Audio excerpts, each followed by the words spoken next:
I think we are live. I'm with you, Deanna. It's way too friggin' hot. Right, Larry? It's totally muggy. What's up, Patrick? Matt, DL. Trolls.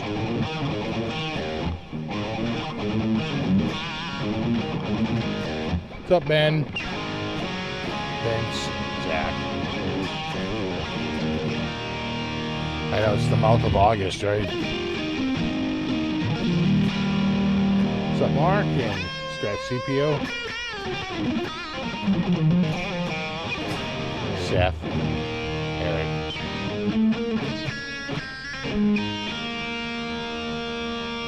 What's up, Desert Doug? Larry. Speak up! What's up, dude? Andrew. It's friggin' muggy in Nova Scotia. It's muggy pretty much, I think, along the eastern seaboard.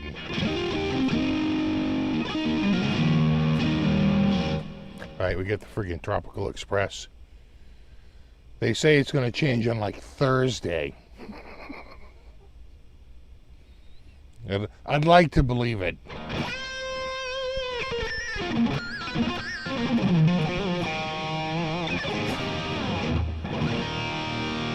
What's up, Dave and OU and Mark?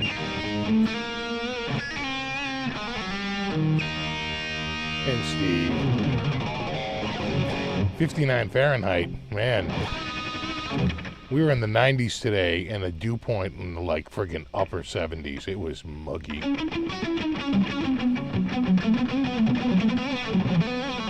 Exactly, hot and wet. That never sounded so gross. Get the monsoons lurking. We have a cold front that's eventually going to get here. Usually when that happens and a real cold front comes through,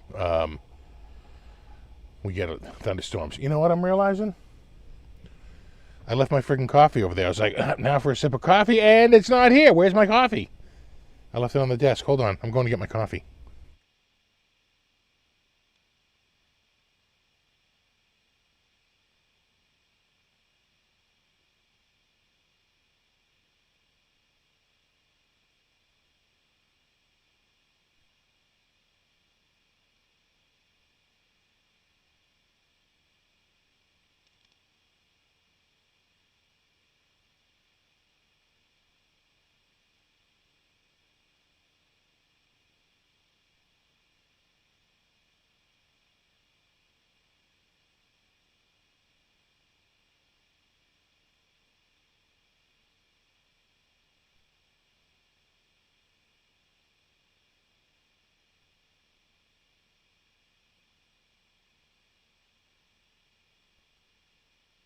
Check. There it is.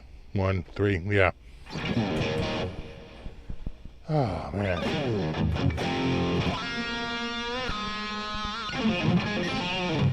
Yeah, cold front, which does sound amazing, but they're saying it's not really going to be here until Thursday.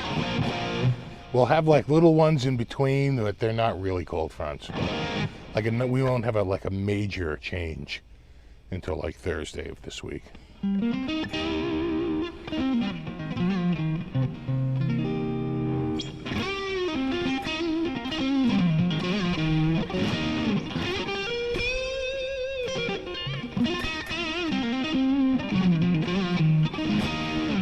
Yeah, this is the, this closely, yeah, you hear this? Yeah, this is the Fender Player II series. Let's not sell it short. Player II HSS You know, so you can get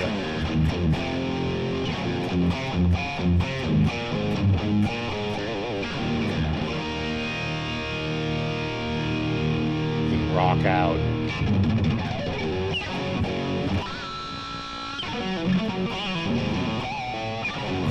I agree, Andrew. I think I like the 3-color sunburst.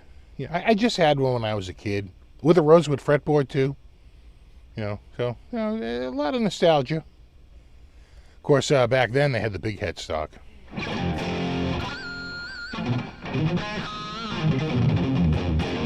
You had to buy a pre-CBS, because when I got into guitar, CBS still owned the company.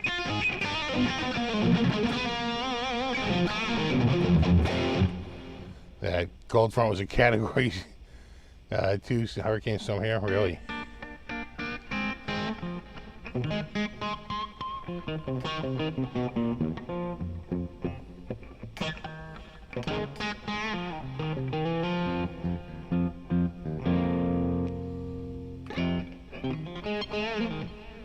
Yeah, they're saying Monday 75. We're not going to get down there until it's going to cool down, but with rain, and it's still going to be muggy, right? It's still going to be 75, 77 degrees with the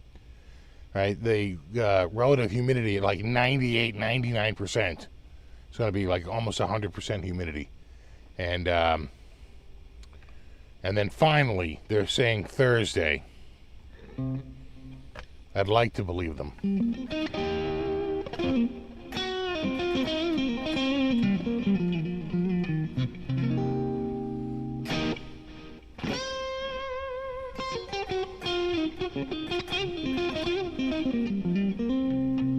Would I sell a classic player with the custom 69 pickups for that guitar? I don't know. You know, the thing about the custom 69s, they're a bright pickup. I have a set in my 62 sort of parts caster there, the AVRI, the green one. And the neck, you don't realize until you start to, you know, play a few different strats. The neck on that classic 60s is a little beefier than I would have expected. It's a little chunkier, a little more broad-shouldered up the neck. So I don't know. You know, I think I like the neck profile on this. That did have the flatter radius though, didn't it? Didn't it have like a 12-inch radius on that guitar, right?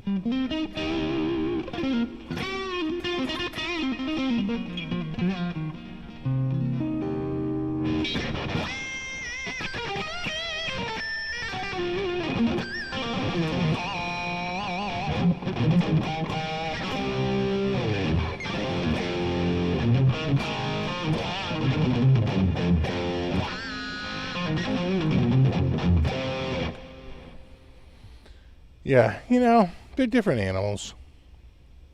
I just get both of them.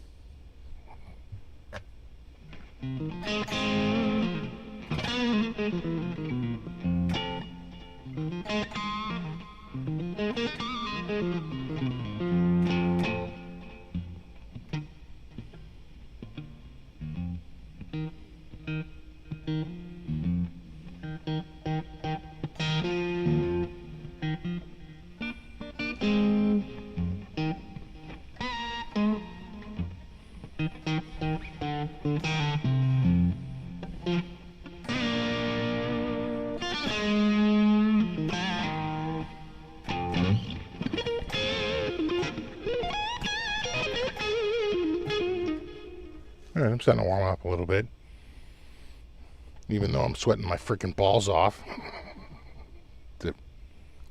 Metaphorically.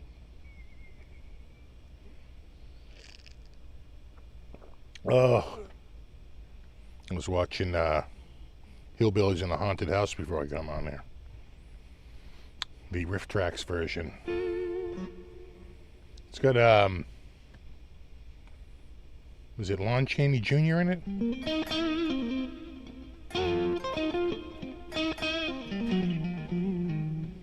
The guitarist mind, would I do any mods? I probably wouldn't. I usually don't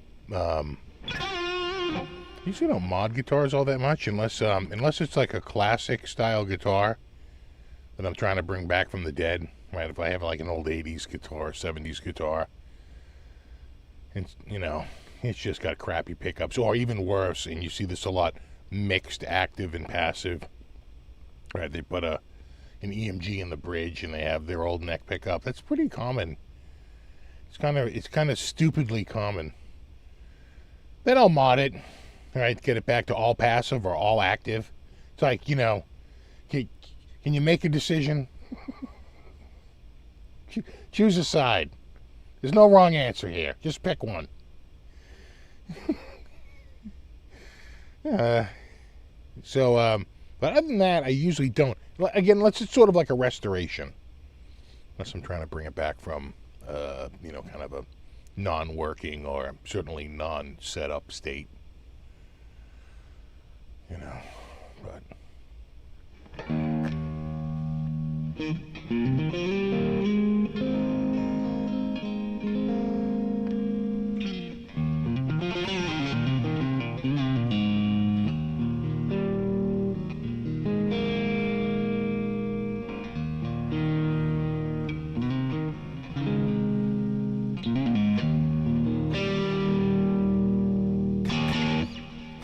I just played a bunch of Aerosmith tunes. Where were you? Where were you, bro? In fact, did you just get here? Because I played, and other guys can vouch for me, the entire Aerosmith catalog. And some would say, perfectly. I'm just saying.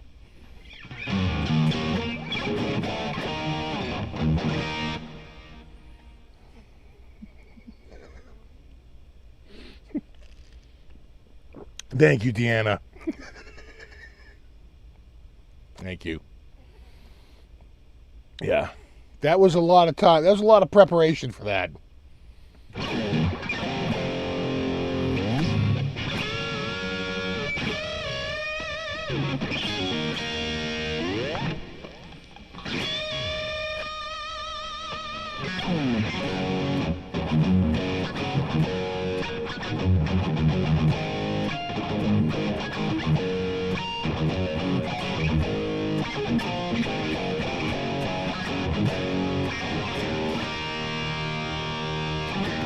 Was that a cover? Because Mama Kin's a cover, right?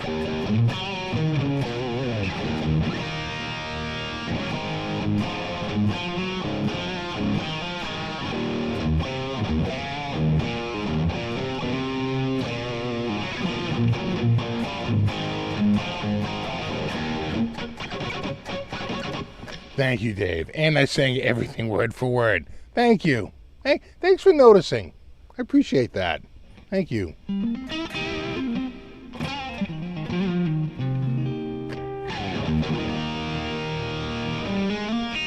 mean, I'm no Brad Delp, but, you know, I tried.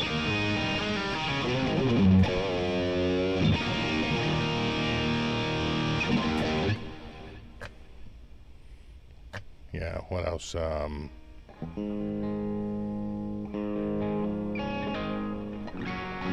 used to know a lot more, but that's out, huh? That's not bad.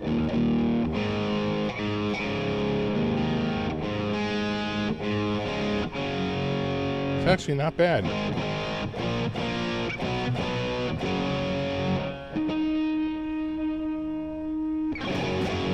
That E sounded a touch sharp. There it is.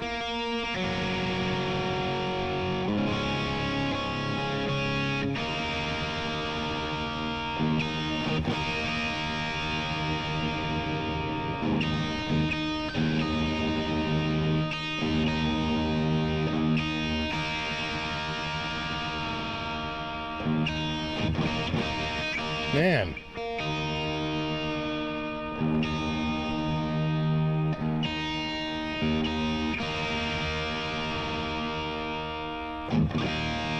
There it is.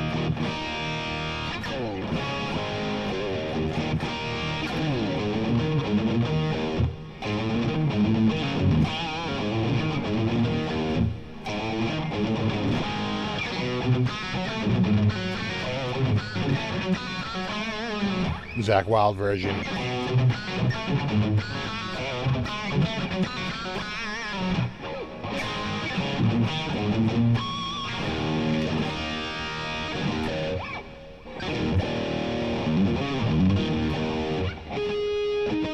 I know it's humid tuning.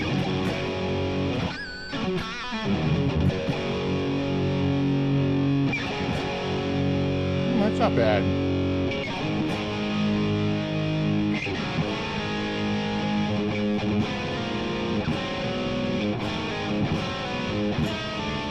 I think that's what it is, right? In minor.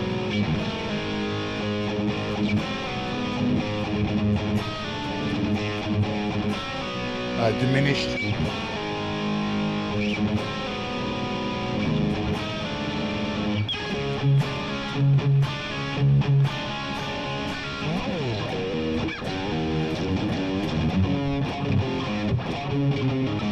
I need a different pick for that one. It's been a little smoother.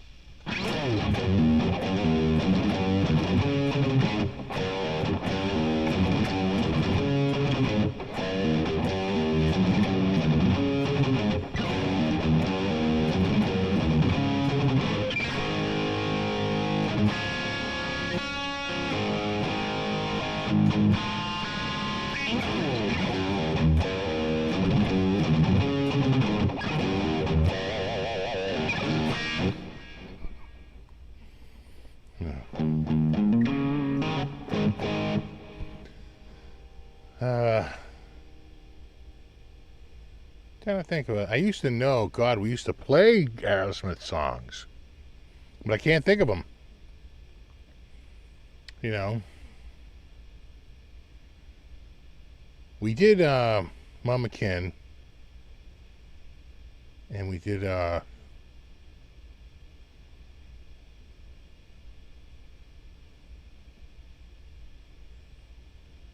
God, I can't think. We never did like Sweet. We never did like Walk This Way or like Sweet Emotion or anything like that. We always did their like older bluesier catalog. You know. Yeah, like Sweet Emotion, we never did. You know. I couldn't even.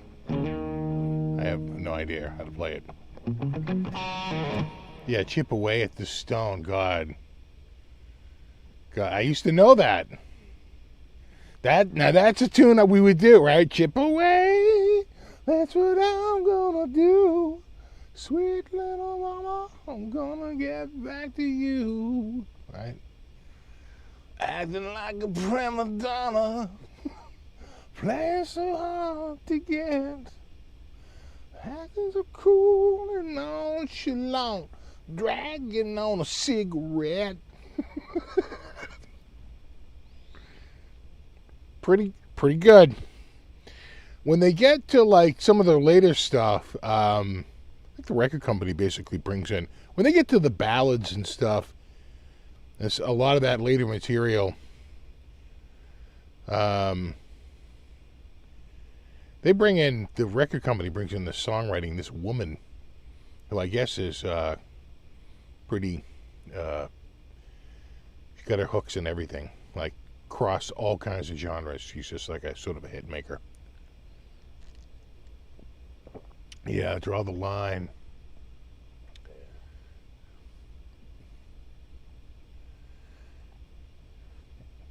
It's like a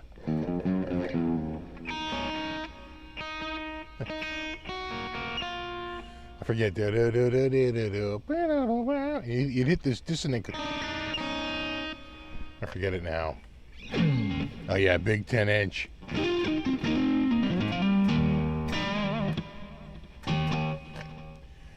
And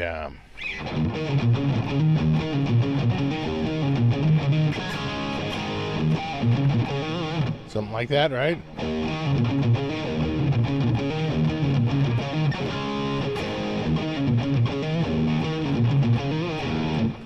I only saw Aerosmith one time, and it was a short set. I saw them at the Walden Woods Festival. We were backstage, and I did see Steven Tyler, because he came out to the press tent. But no one else. I didn't see anyone else in the band backstage. Nobody. The only person I saw mulling around, like, was Sting, who was standing next to me when I was waiting out in the tent. I'm like looking at my camera, and I look up next to me, and he's tall. He goes, "How's it going?" I was like, "Pretty good." Yeah. And scene.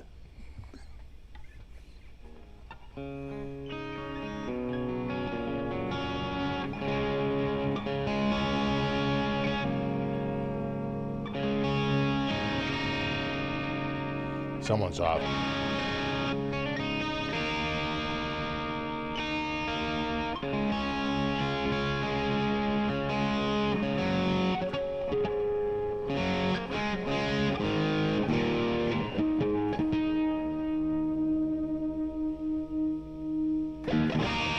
Oh, son of a bitch. Somebody's shop here. You are. That's actually not bad. That's sharp. There it is. It's that A string. And that's making that D go a little sharp. And I'm matching it up with that friggin' G. And, of course, that string's friggin' flat. These two are flat because I'm trying to get that high D to match that low.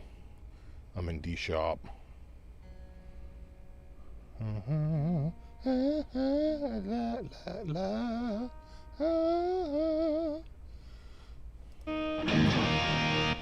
There it is.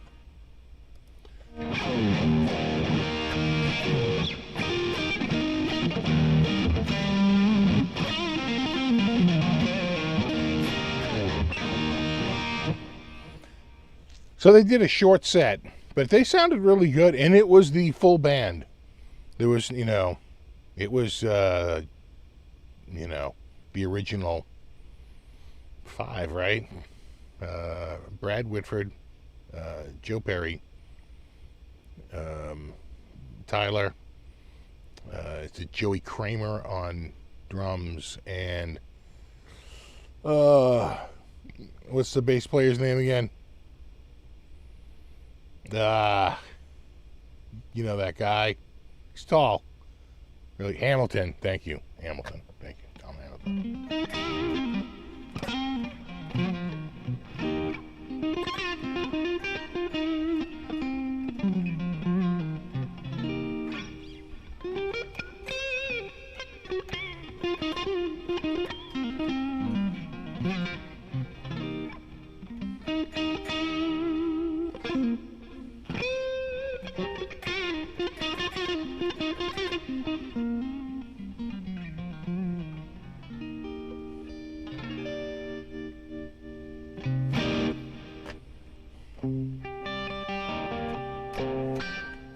Yeah, I don't know if it was Holly Knight. They were talking about it on the radio.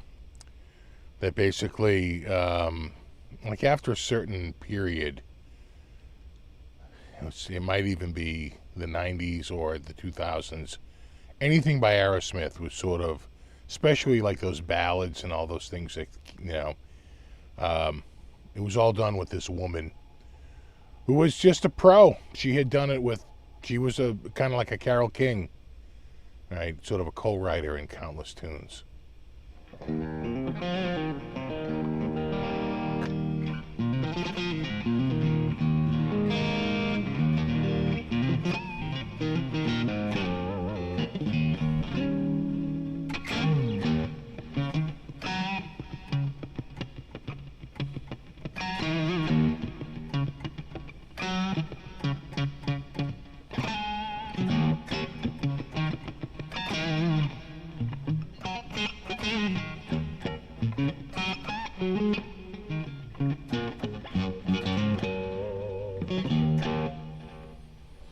Oh, yeah? You think Kramer was inspired by Clyde Stubblefield? Well, yeah, maybe a little funky in his playing. Clyde was a very different player, though. You know how that goes. People always are really influenced by this guy or that guy. They don't really sound like I really liked Roy Clark, but I don't sound like Roy Clark at all. There was, I'm probably imagining things, but I remember looking at like Google Maps, like along the coast. There's a lot of big rich mansions along the coastline, especially the East Coast, West Coast, East Coast, anything on the coast. Usually pretty expensive homes. And there was just like, big fat sort of estate down at the end of a, sort of like a peninsula. And the road to it, I think, was called like Hack Drummer. I was like, You want to, right? You buy a big plot of land, you make your own street, you get to name it whatever you want.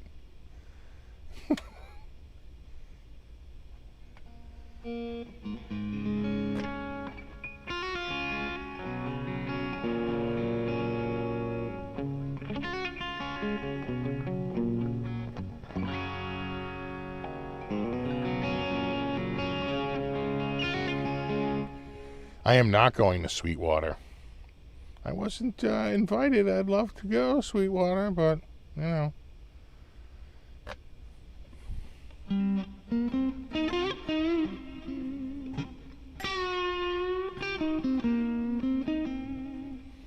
I know probably everybody who will be there, though.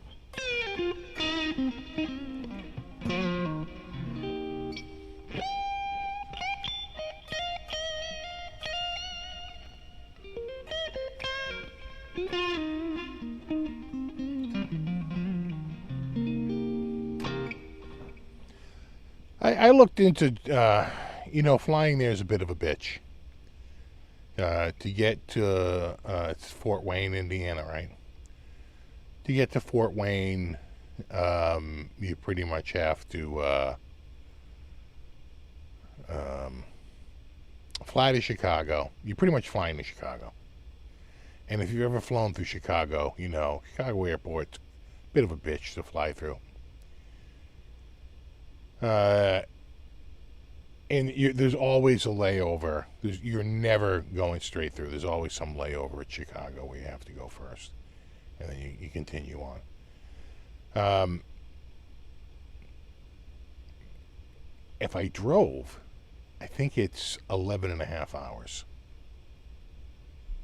And then I'm saying, like, by the time I, take the train into the city, take the bus from the train station to the airport, get through security and wait for my flight, board, land, have the layover, switch to the new plane, take off from there, land in the new airport, and get out there, I'm thinking it's probably already going to be like 4 to 5 hours. I don't know. I'm just thinking maybe I should just drive it. But then I was like, God, I don't feel like driving 11 and a half hours. So it was like, new plan, stay home, do nothing. Actually, next weekend is tax-free weekend. So even online, I could go to any online store and buy anything, and it would be tax-free. So if I was looking at a guitar, some expensive item, the time to buy it would be next weekend. You save the tax. Really only 3 hours for you. See, Patrick, if it was 3 hours for me, I would absolutely go. 3-hour drive, I'd be there, no problem. Sure, I'll drive up. Even if it was 5 hours, that's actually not that bad. That's doable. 11 and a half to 12 hours, depending on traffic. That's a long day.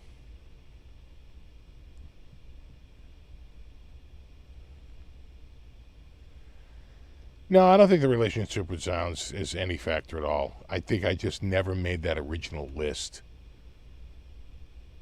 Right? That first time. You know what? A lot of my friends that go there flew themselves there and introduced themselves to the people at Sweetwater. Right? Robert Baker, literally drove there from Ohio. I know people that just, literally just went there. They just go and say, hey, I'm a YouTuber. Those are the guys that are getting invited.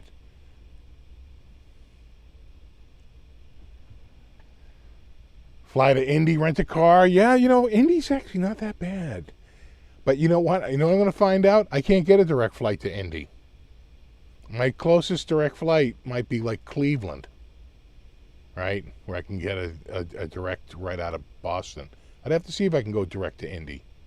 That's a good plan, though. I agree with that.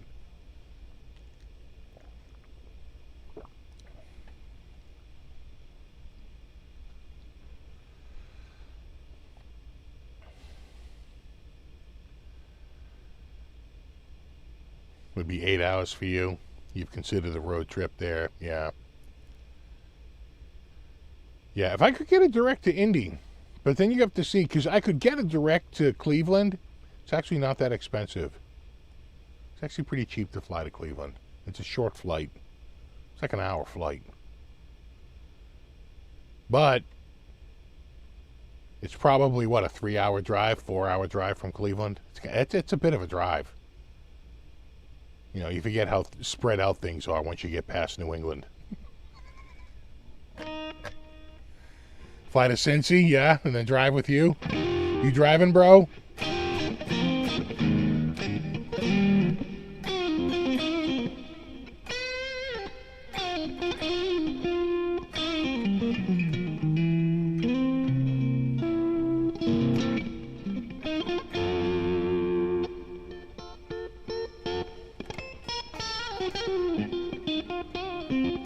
Oh yeah, Phil McKnight not going either. Has he been to past ones? I've never been.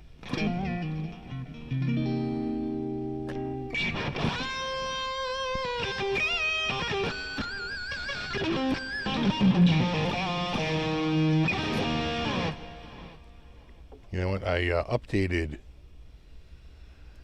THU recently, and they had some new patches. Let me just see if any of these are any good. Hold on. Let me move that out of the way. No, those sucked. Those sucked too. Yeah, these weren't. Not that one though. That's not bad, but it sucks like. But they have a bunch of effects. They're all off.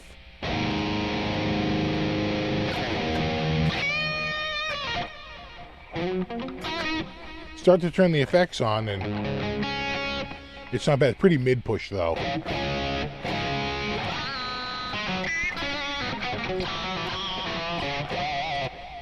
think that's based off of an EVH.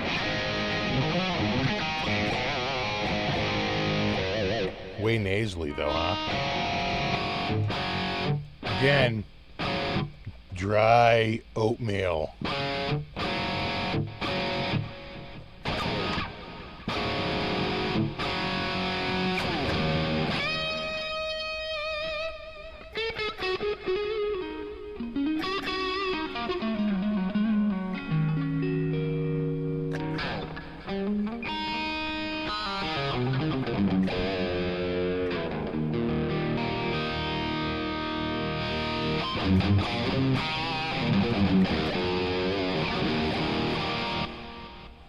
Hold on, I can't see your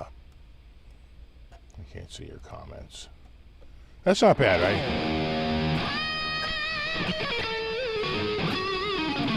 You can hear the mid-push. This one's called, this is a Brit Drive. Again, dry oatmeal. It has a bunch of effects. They're all off.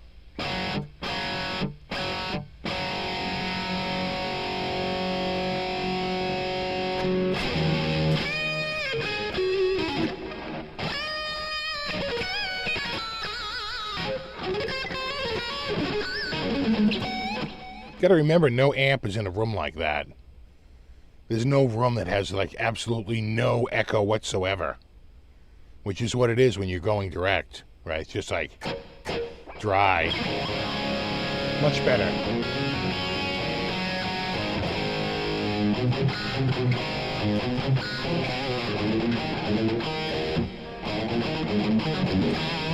Again, nice mid push. Yeah, exactly, like an anechoic chamber. You ever been in one? I have. It's weird.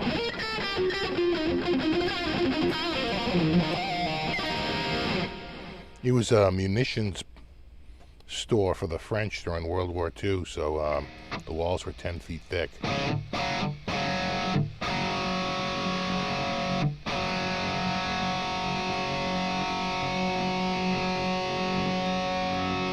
And it's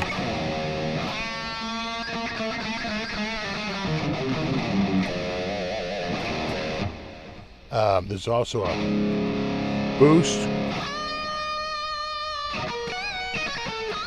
I'm noticing the drive is at 0 though, and the level is all the way up.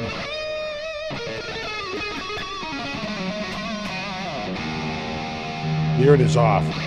More like a tone shaper. Here it is back on.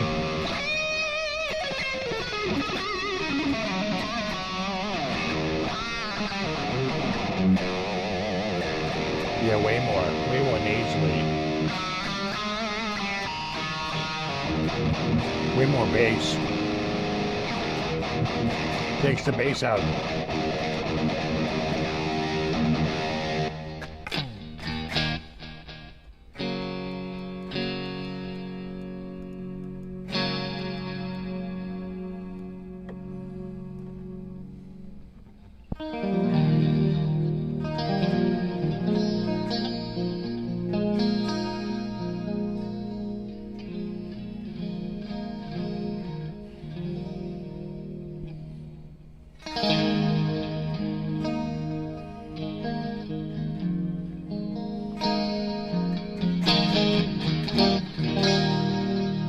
Nice.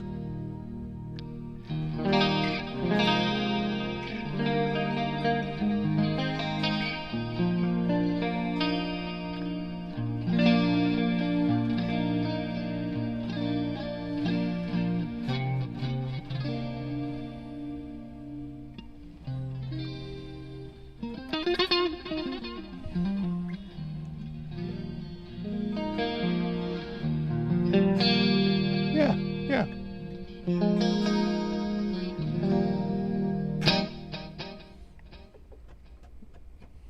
That's a clean. They have a boost.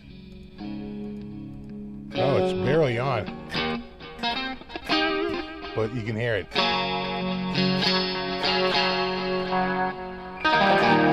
Yeah, there it goes.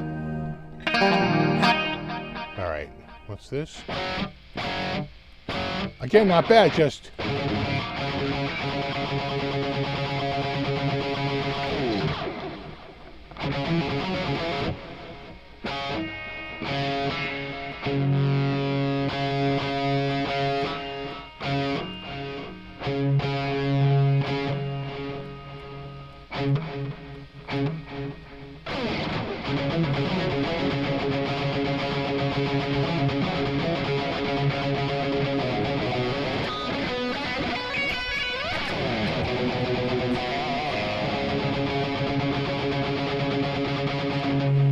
saying this too fast. They're suggesting a dotted eighth. Not too slow.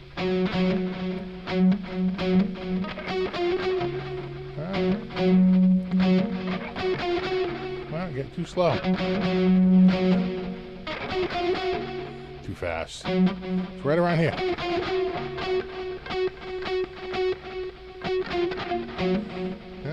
Too fast? Too many repeats? Too much, not enough effect? The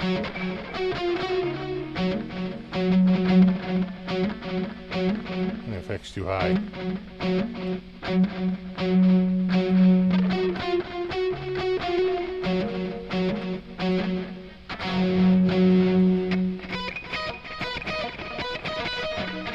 What is it? I'm not getting the right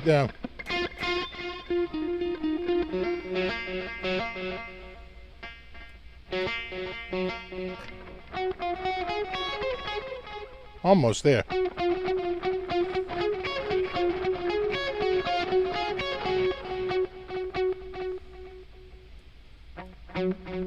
Almost like you need like every other note. That's too fast, too slow. They suggest right here. That sounds way too fast.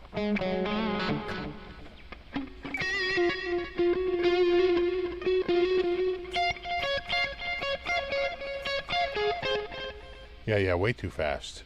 That's the suggested one. But how do they know what the BPM is? Oh, it's because it's 80. Oh, I see. It's an 80 BPM internal, right?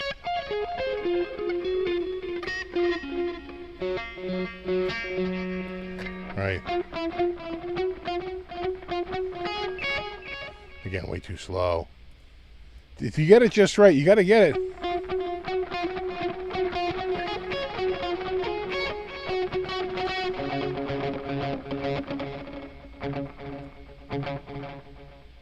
Again, it sounds, maybe it's just...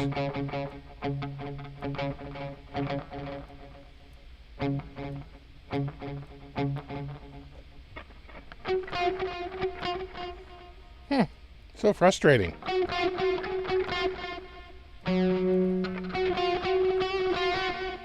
Again, now you turn into a slapback.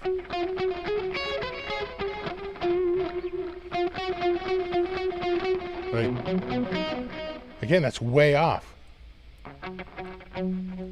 I'd have to tune this. There's got to be a value on this that's working correctly, but it's not.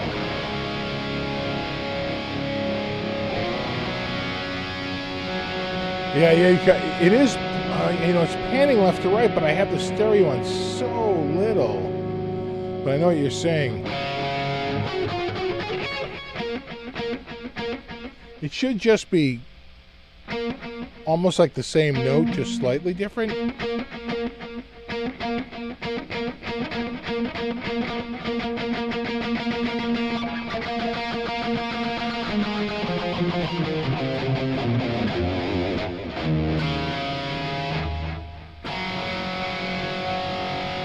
Again, it's suggesting that is way off. And that's doing too many notes. You're supposed to have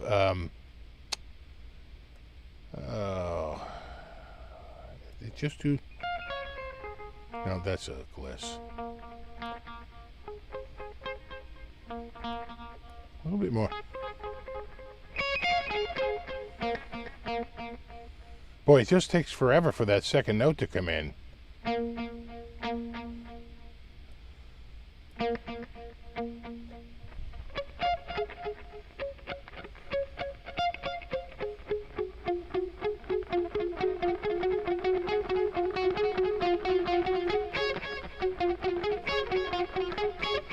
Yeah, it's not, boy, it's pissing me off. Now it's pissing me off. I'll do it off camera because I'll be here for a friggin' hour trying to get this straight. Pissing me off, though.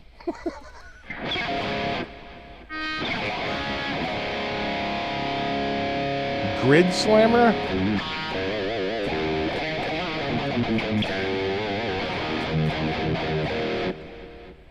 Well, that's got some effects on it. When does it get back here?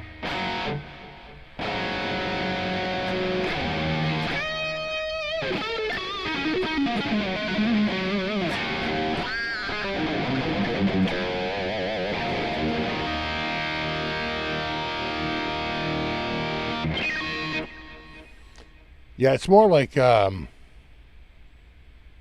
it's not like Slash. It's more like Buckethead.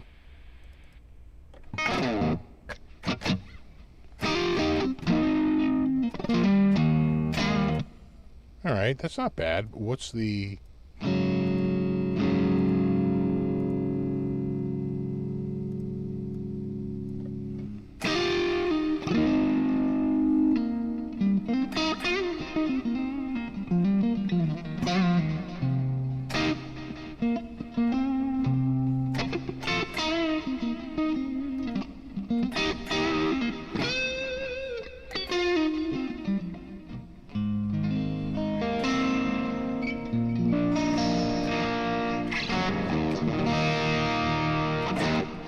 I actually kind of like that. It's a blues breaker, based on a blues breaker.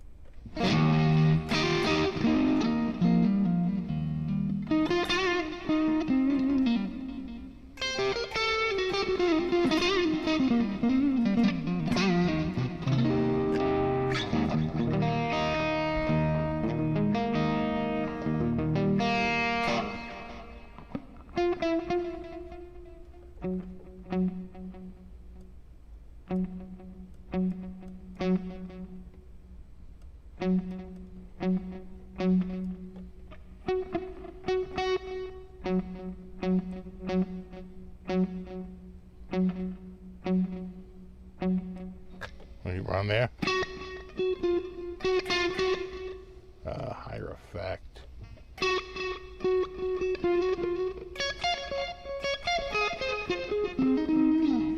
Okay.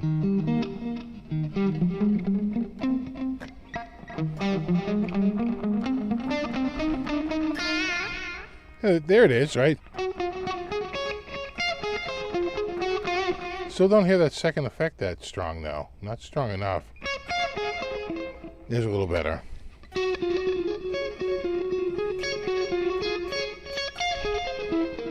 Right.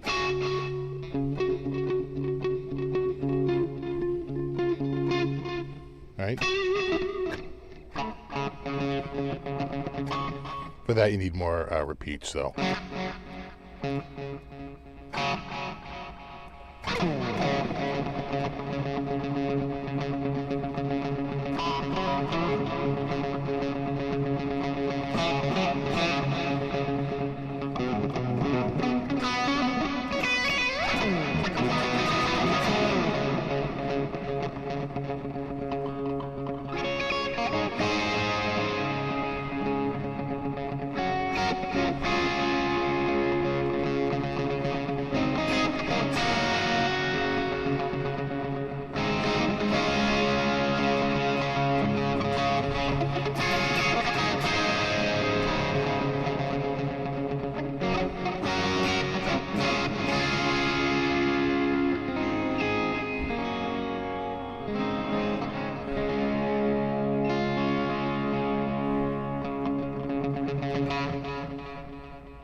Yeah, not bad. Almost need a little bit more time.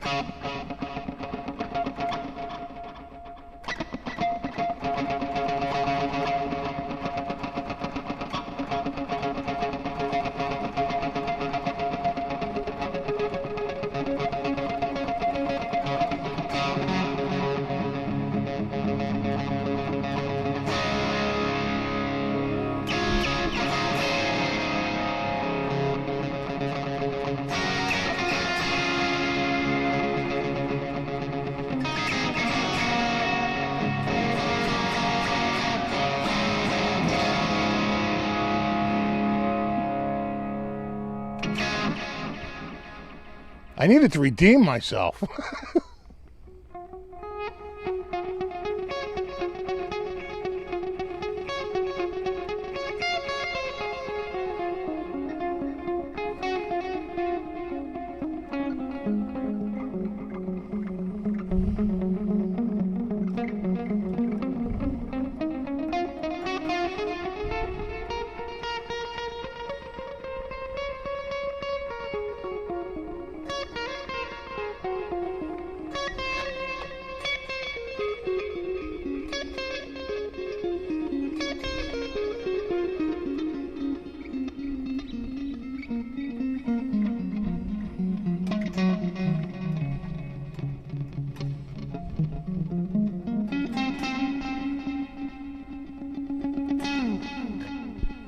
Now I'm getting into it. You know what it was? I didn't have enough repeats. Needed more repeats.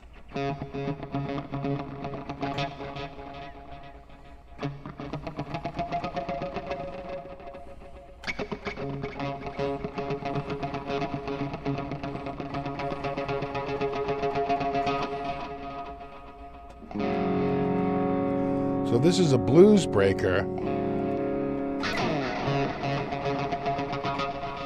That SD drive takes out a lot of the tone. I'm just going to turn the gain up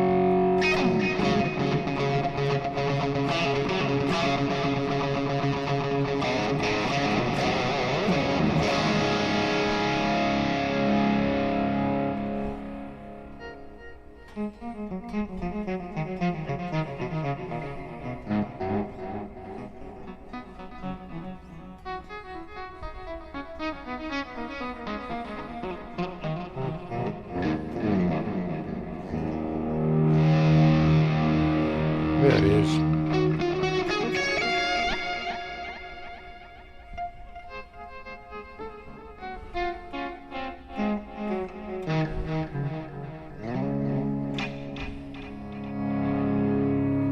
Yeah, that works.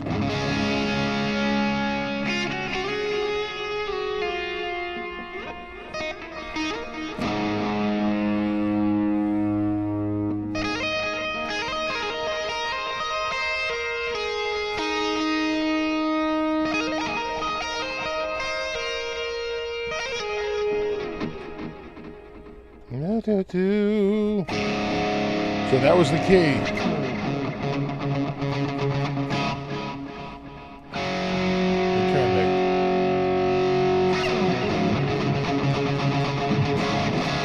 That's the gain at like 2 o'clock.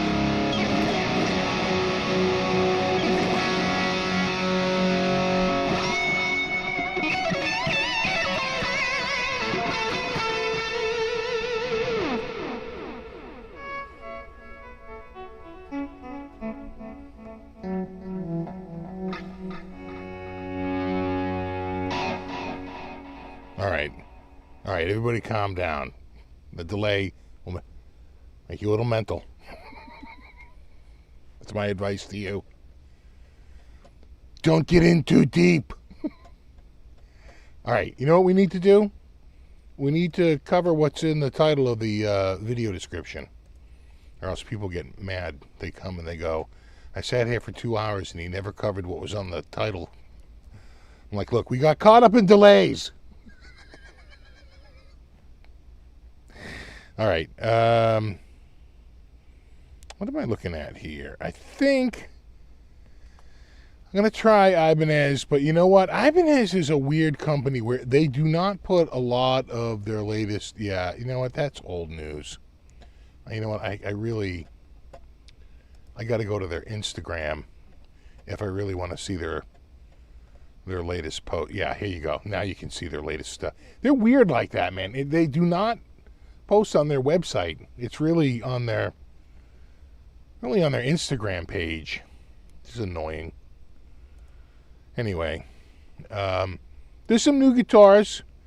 This new Andy Timmons, which I shouldn't be playing. I'm gonna back out of there. There's again everybody with the video. Can we get some still? Here we go. Here's some still photos. I guess we're going to start with this one because it's the first one with the still photo. It's basically the Tim Henson, but they added an extra string. If you count, it's got an extra toe. You know, if you like to dip your toe into the low tones, then oh, for Christ's sakes, I thought I was going through the pictures here, but I'm going through their stupid videos.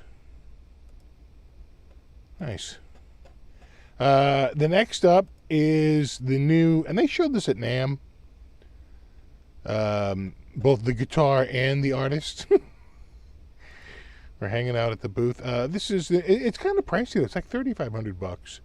It's not a cheap guitar. It's up there. But it's just a new, version of the Andy Timmons model. Very different from his prior model, though. Very, very different. Inlays and just the look, the whole thing. Very different. And then I guess the last one, yeah, there's a new Pat Metheny. I don't think they've done a Pat Metheny guitar in a few years now. It was kind of news. They had a new Pat Metheny guitar. I was like, huh. You know, one pickup, neck only. And there you go. So Ibanez with a bunch of new guitars, talking about this week, you know. And then the other big one was, oh yeah, you know what? I didn't see it. Hold on, let's go back. Let's go back and see if we can get Pablo Gilberto in a non-video situation. No, we can't do this. No. You got to hit me with the media. The media.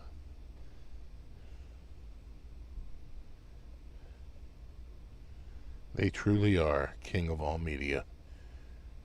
It's been done. Yeah, there it is.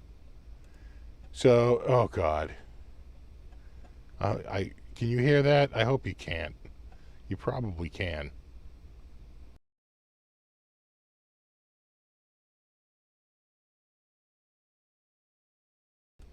They're going to get me in trouble.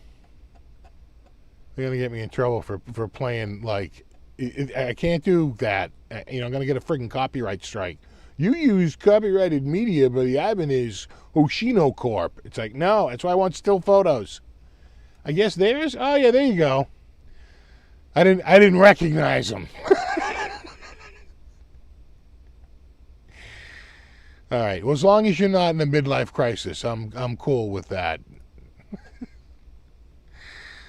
I do like that guitar, though. It's basically a Les Paul custom version of his guitar. I suspect it's ridiculously expensive. If it's made in Indonesia, it's probably very affordable. If it's made in Japan, I gotta think it's up there. It's gonna be pretty pricey.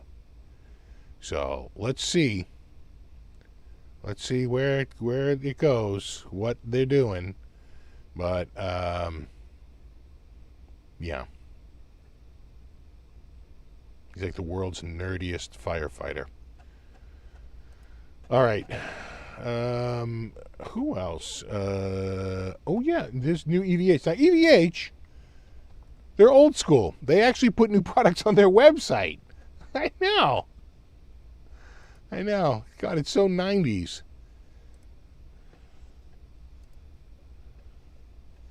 And so it was the guitar you didn't want. No, they, you know what? I think this guitarist done well for them. Did well enough that they're switching out colors. So the original one was a deconstructed, right? Wasn't the original one white, red, and I thought black, but oh, there's the black. It was blending in with their background. So it was a deconstructed Frankie, right? You could have got the black color of the Frankie. You could have got the red color of the Frankie. Or you could have got the white color of the Frankie. And now they've been expanded to these non-Frankie colors, which are a blue burst, right? That looks a little darker at the edge. A silver burst. Interesting. No Antigua.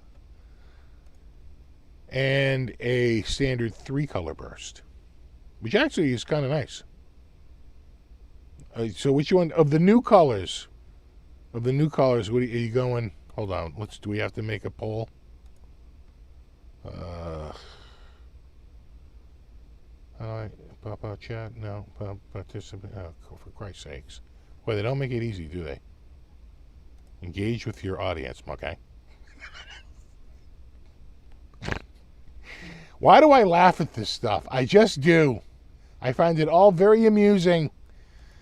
Okay, so we're going to start a poll. We're going to go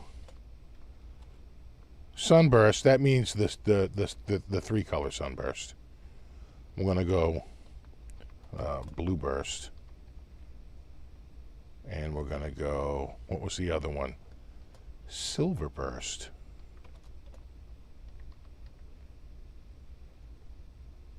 Go. And we're off. Now, just a reminder what you're looking at. That is the sunburst. This is the silver burst. And here we have the blue burst. Again, we're going to recap here. We got the blue burst. I don't think that flame headstock is stock. I think that's the randomness of wood. You got your silver burst. And you got your sunburst. There's all three. Sunburst, silver burst, blue burst. What do you like? You like the blue burst? You like the silver burst? You like the sunburst?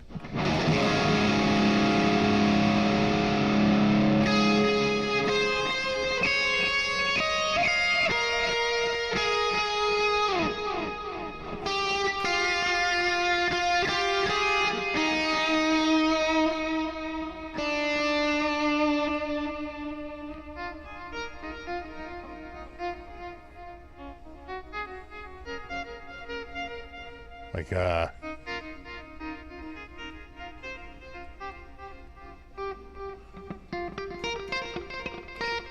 of like, almost like a Xanadu, right?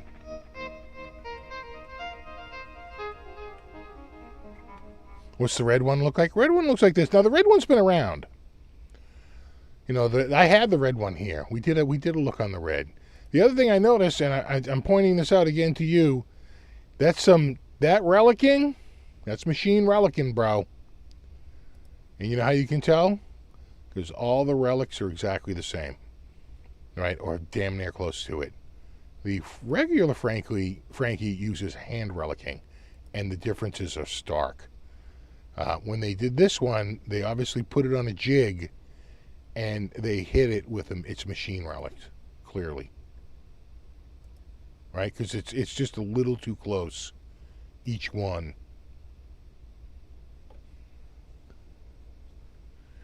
Versus the Frankie, which if you look at like the Frankie I had here, the Frankie that Tone King had, the Frankie that what's his name had, Robert Baker, very different relicing, like markedly different. These markedly similar, not perfectly similar, but very close, very close. That's why I'm a machine relic conspiracy theorist. I'll take that to my grave. It's the machines, I tell you. The machines. All right, how'd we do? Looks like Blue Burst was, I can't see the poll. Okay. Wow, Silver Burst is taking a beating. Poor Silver Burst. I mean, wow. I feel bad for its parents.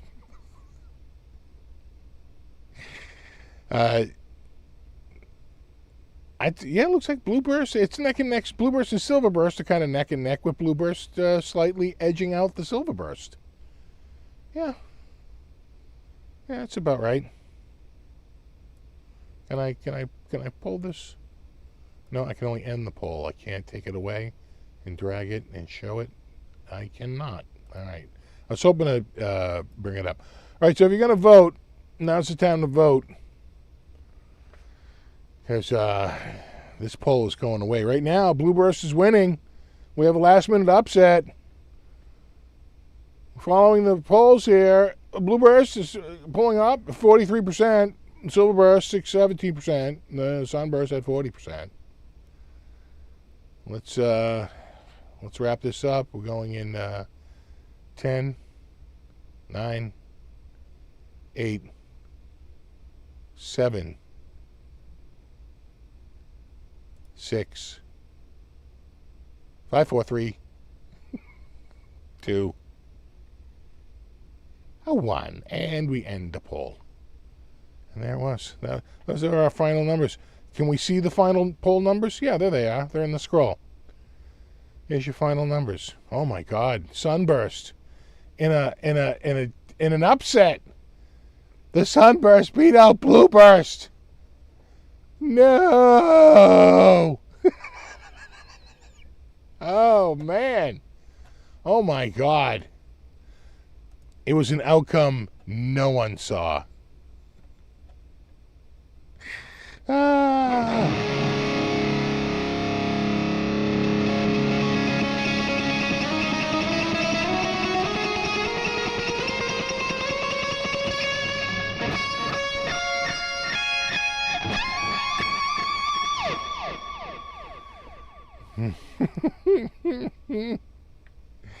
They're demanding recounts.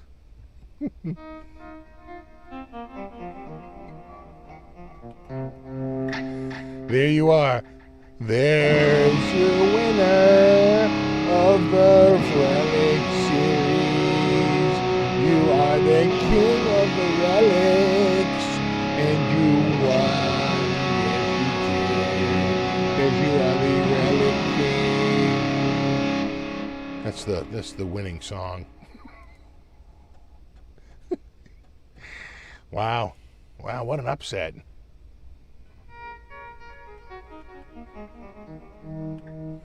The cost on these, when I first did it, they were $16.99, weren't they? But they were doing that. They were doing the red one at I forget, Adorama for like $7.99. I've seen a few sales at $12.99. So.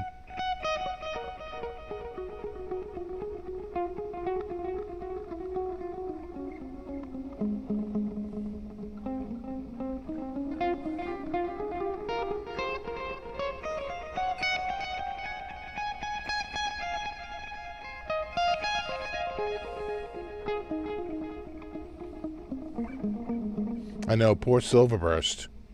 It has actually been shunned and paraded in the streets.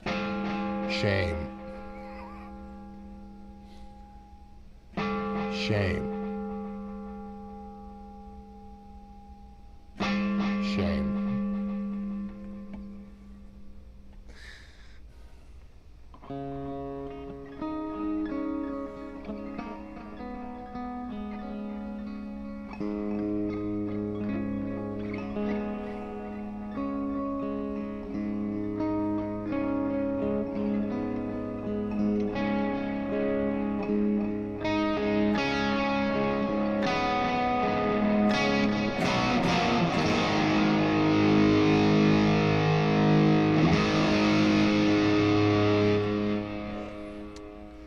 I've seen some good markdowns on expensive guitars at Guitar Center lately. So have I. So have I. And in fact, we've crossed a Rubicon, I think, on some pricing. I'll give you a few examples. They wouldn't go below $2,500 on a custom shop Fender. They just wouldn't. Every custom shop Fender was $24.99 and above. Right? Couldn't get $10 less than $24.99. It was $2,500. That was their absolute floor. I've recently seen them below $2,000, and I've seen a number of models around $2,200 to $2,300, right? Marked down from like $3,500. No one was buying that stupid guitar at $3,500. At $2,300, you might have a buyer. I noticed with Les Pauls, the Les Paul, let's just call it the standard. There's a lot of guitars with the same sort of makeup. It's crown inlays, it's fretboard binding, couple of humbuckers, right? It's got a binding on the front of the guitar. We're not talking studios here with neck. We're talking standards, but not always a standard. Sometimes it's traditional. Sometimes it's like a traditional Pro, which was a Guitar Center exclusive, which actually had a lot of satin on it to save money, right? It was a bargain guitar. But at its heart, it still has all the same things, right? It still has fretboard binding and binding around, single ply binding around the body, and a flame top or a colored top or something. But you know what I'm saying, right? That formula to make up a quote unquote standard, whether it's a classic or a traditional Pro, whatever. Those are all north of $1,500 for the longest time. You couldn't, in fact, they wanted to get north of $2,000 on those, and inventory ballooned up as people weren't having it. I've seen them down to $11.99, $12.99 for like the satin ones, right? Because they're building up on stock. They got a bunch of stock they can't get rid of. So you're starting to see it $13.99, $14.99 very regularly. The occasional headstock repair of $11.99, $12.99. And a clean repair is fine. If it's a clean repair, it's a clean repair. And I've seen some better looking guitars under $2,000. Like anything with even remotely a good looking top, like some sick looking flame top, they wanted like $2,300, $2,500. Now I'm seeing $23.50 slash to $18.99 slash to $19.50 slash to $17.50, depending on where the starting point was. You know, because inventory's ballooning and people are they're just balking at those prices. They're like, yeah, I don't think so. So, so there really has been, I think, a softening of the prices, big time. Just because there's been a bit of a slowdown in sales. And the one way to spur sales is to lower prices. That's, you know, classic. And you have to remember that if you've taken any economics you know about price elasticity and substitutes in the market, you know, you have competition out there. You know, if you want a Gibson Les Paul, there's only one place to get it. But if you want a single cut that's kind of heavy and is made of like mahogany and maple, there's actually many makers out there that make a guitar similar to that. Right? Same formula. Just a different brand and whatever. So you used to have to have all these different substitutions, lower cost substitutions in the market, and you're like, really? Right? Of course, Gibson will tell you there's no substituting for a Gibson. Right? But there really is. There's a substitute for every guitar out there. So that makes price for what we would call a luxury good even just more price sensitive. Way more price sensitive. You lower prices and you will get more sales to a point. When you raise prices, sales definitely drop off because no one needs that guitar. It's a luxury item. Right. The one that, right, the ones that are way price inelastic are things like gas. People don't. Right, they start to try to substitute like public transportation, but that's a hard switch, and a lot of people it's not even available. The biggest one was for the longest cigarettes, because people didn't smoke less just because the cigarette pack cost of cigarettes got more.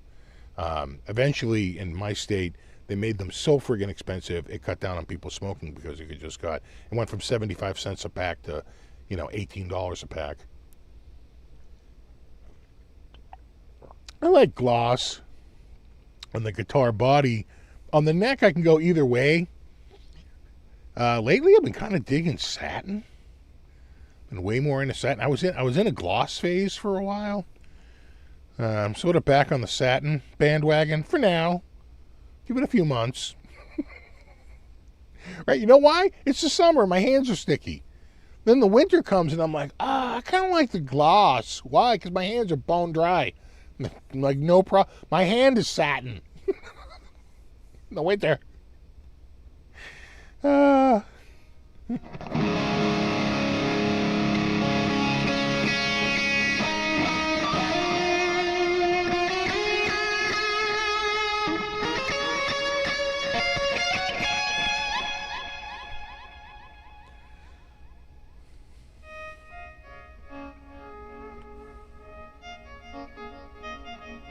They're like 15 a pack here. That turned out to be the strategy. The strategy turned out to be priced out of the market. Because the health costs were just too great. They're like, you have to build in the healthcare costs. I know a lot of people that died from, not any longer, it's really gone. But when I was a kid, everybody I knew died of friggin' lung cancer because everybody was a smoker.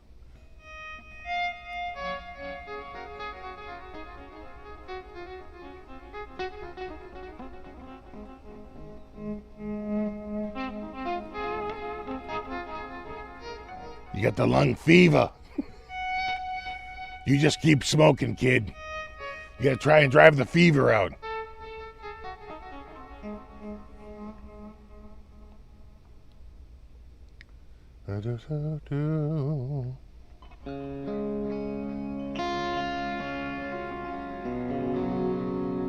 You quit 21 years ago. Good for you, man.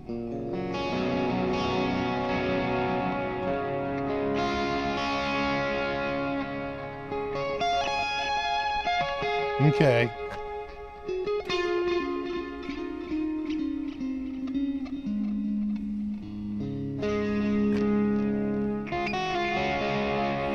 No, Fred Flintstone didn't say smoking is good for you. Fred Flintstone said Winston cigarettes were good for you. There's a distinction, bro.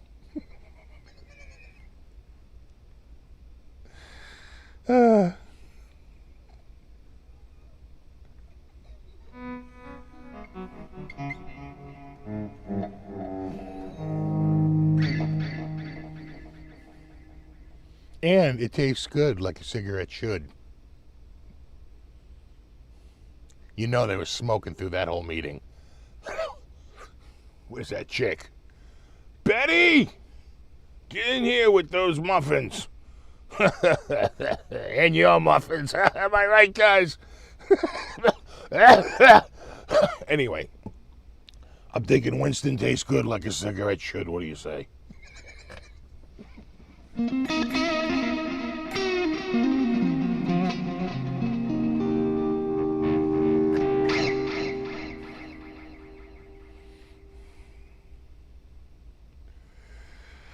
Oh my God. It is hot. I am sweating. I'm sweating. Sweating over here. Dew point outside is like crazy hot. What is it right now? I bet it's like stupid. Like 75 or some shit. 76! You wish it was 75, bro.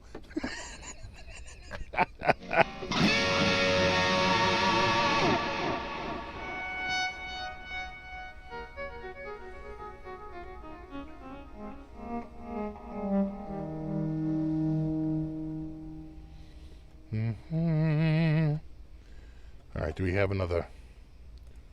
We kind of got stuck on that patch. I think there's one after it. Is there one after that patch? Yeah.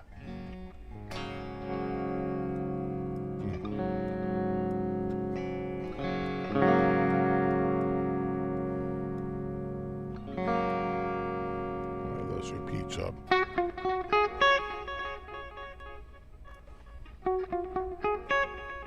Oh, here we go. We're going.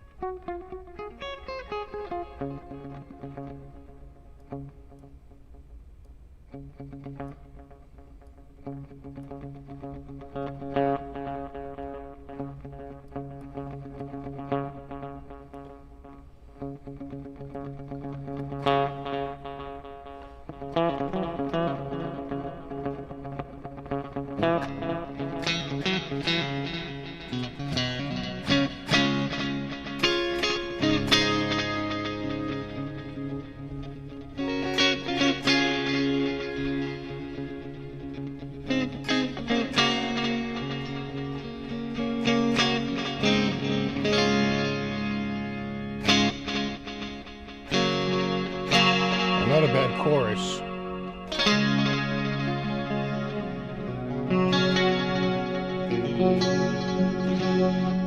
Yeah. All right, and then we have this other one here. I don't know what this is.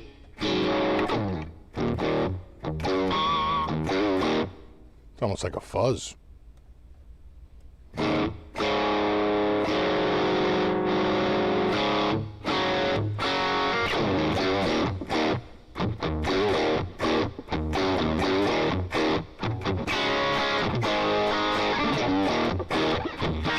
Chewy, huh?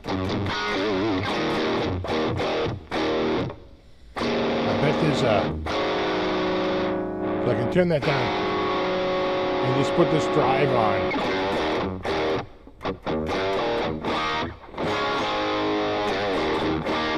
It's not as bassy and fuzzy and chewy as the other one. Versus like this. Yeah, that's way, way chewier.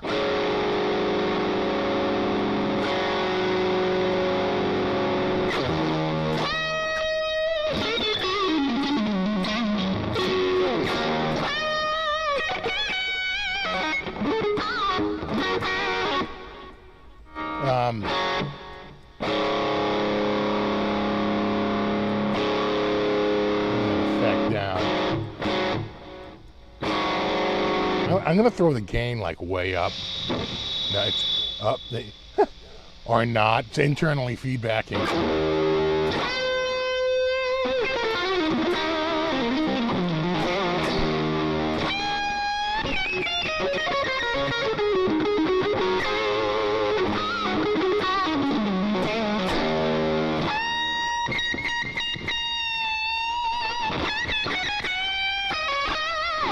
I think that's an AC-15. It says AC-15 HW.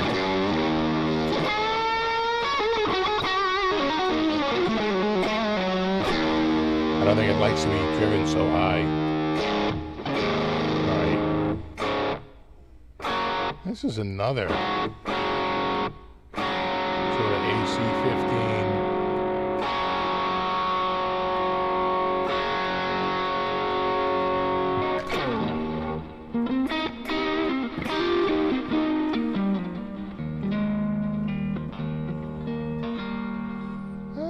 That's pretty good.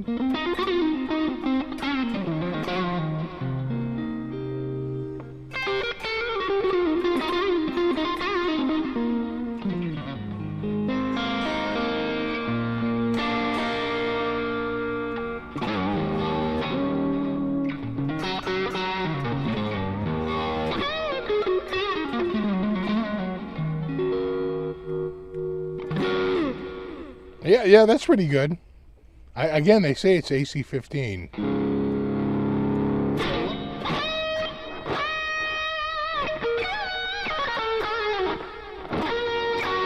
That's with the gain at 1 o'clock.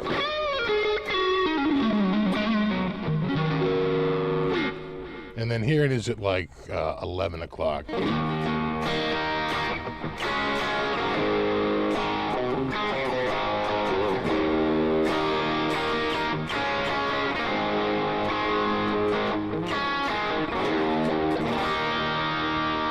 Not bad. Light drive. Right.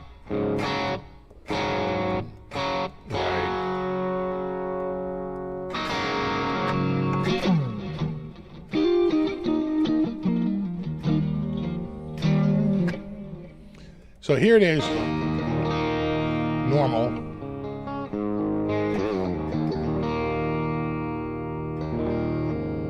And there it is with the chorus.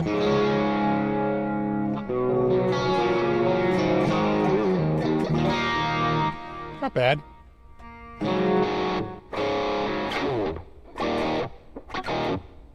All right, so this is interesting. This is a AC-15.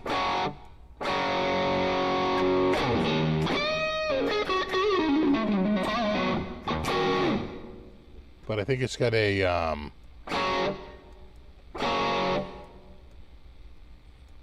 I think it's got a distortion pedal as a part of its capture.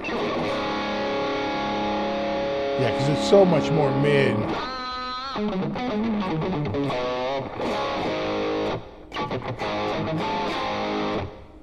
That's the gain at 1 o'clock. Here's the gain at 11 o'clock. Here it is at 9 o'clock.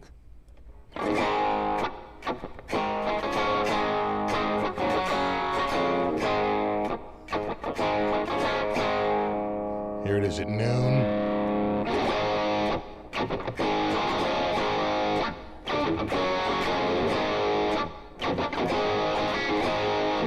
And here it is at 3 o'clock.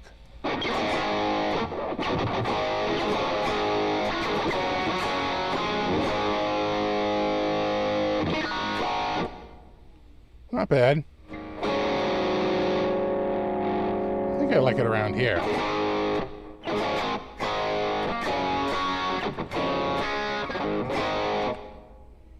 What's this?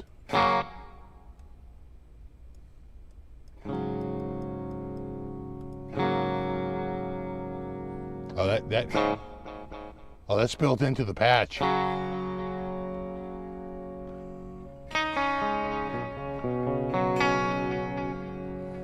Look at you.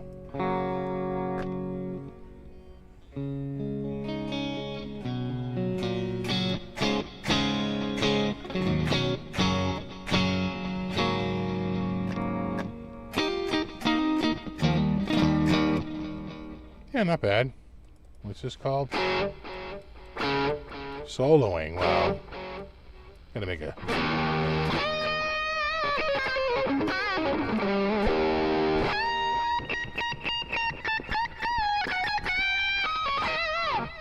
Not bad for soloing.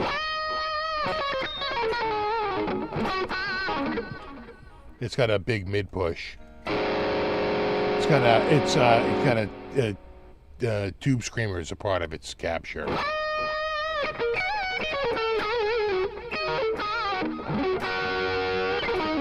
The gain is at 1 o'clock.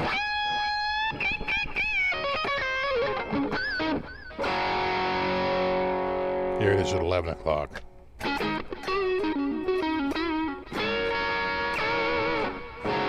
then here it is at like 2 o'clock.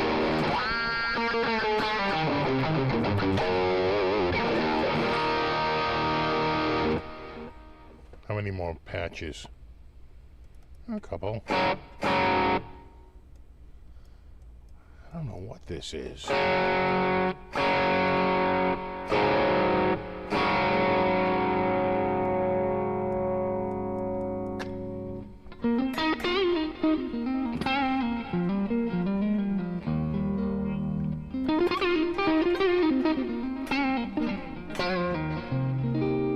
I think this is a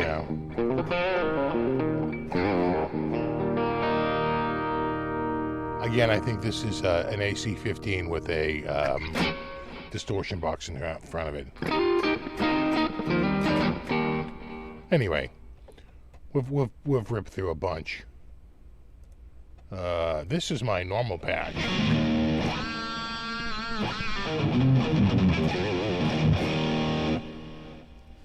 Now you really notice how much mids are missing, right? We've been having so many mids for so long. You take those mids out, you're like, hey, wait a second. That's the Silver Jubilee.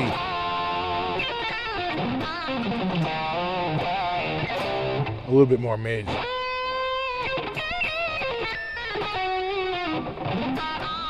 Right, sounds scooped, even though it really isn't. But when you go to that from those other ones, the contrast is so great. But that's the same patch I use every week. But it sound scooped because we were listening to stuff that was really mid-pushed for like the last 20 minutes.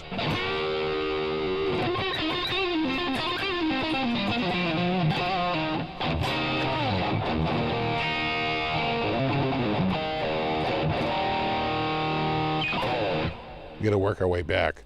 This is my normal.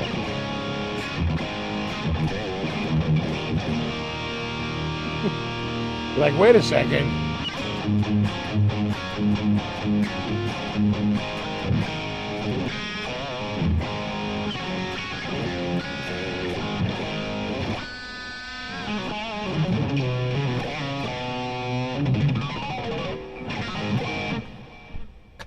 Man.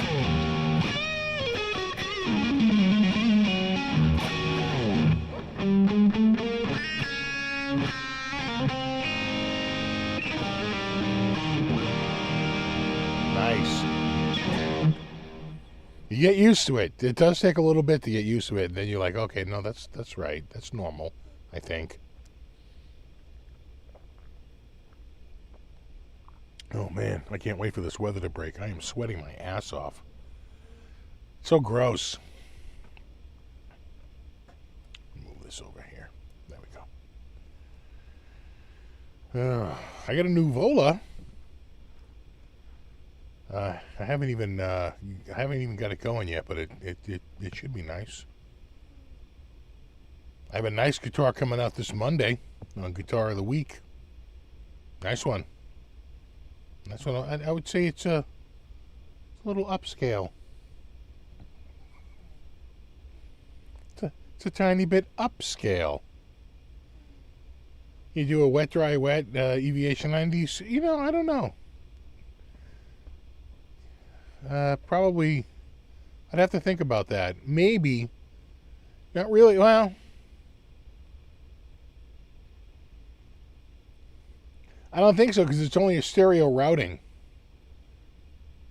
In other words, I can't break it up into center and left and right. Right?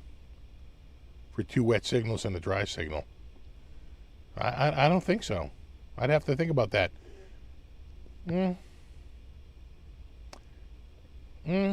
So maybe if you split at the beginning and you made 2 amps, you ran one dry center, and then you ran the second amp wet stereo and panned hard left and hard right, I suppose theoretically it is possible you'd have to run a splitter at the start to split into two heads. Split that into two cabs, right? And then after the cabs on one, just out, dead center, and then the other one with stereo effects and the hard pan. I think in theory it could happen, but I'd have to look at the almost like the schematic of it, right? See if I can get it to work. What's up, Benjamin from New Zealand? How are you? Yeah, you like the Guitar of the Week? It's been a good series. I like it. It keeps new product coming through the show. And, you know, it's been good. And I've got to try out a bunch of guitars that I've never tried before, which is always fun. In fact, this one coming up Monday, I don't think this exact guitar I've ever had here. You know, I've had the brand here, but I don't think this exact guitar ever. That's always good.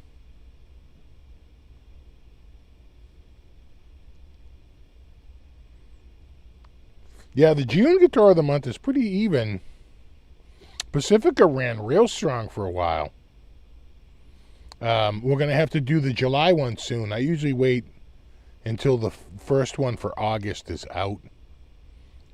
And then usually that following, like Friday, you know, the end of the week of the first week of the new month after the new guitar is out, I'll do the guitar of the prior month. And we had some good ones last month. Let me think about this. I want to say the Sparkle V, the Epiphone Sparkle V is in there. This guitar, I think, is in the month. I think we had 5 Mondays that month. So we have, it might be more than 4. I'll have to take a look.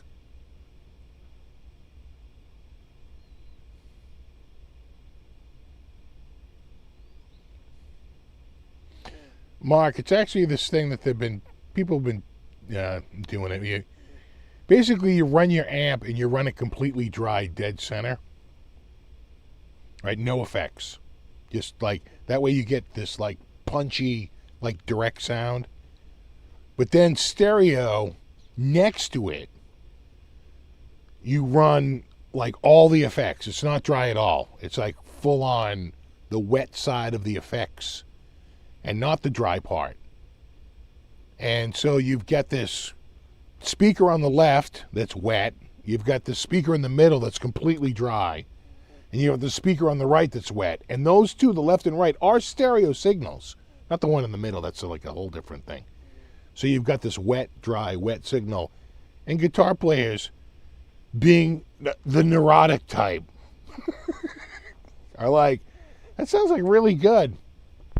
And, you know, you wait. I'm gonna start telling people that you've got to, like, slather your strings in cayenne pepper and start a trend. People will tell me, I don't know. I thought it was stupid, but then I heard it and I thought it sounded better.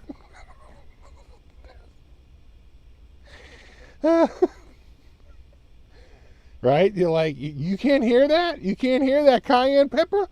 Oh my God, I think I can. Exactly, bro. Exactly. Of course. You'll never play a guitar without it after this.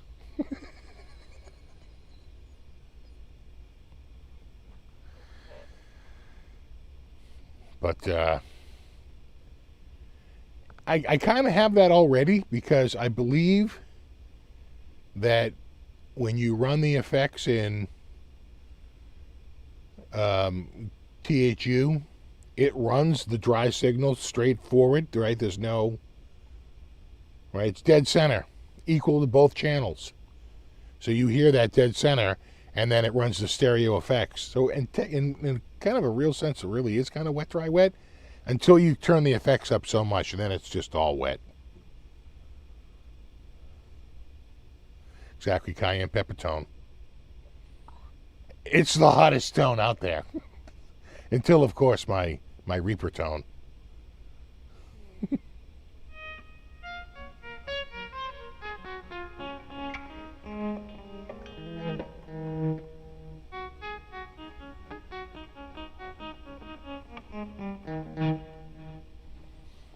Yeah, Ed did it. There's a you know, I'm sure there's a bunch of guitar players out there that do it. Oh, it's just a stupid thing stuck. No, there it goes. Exactly, Caroline Reaper tone. It's wicked hot. Ghost pepper tone. Sure.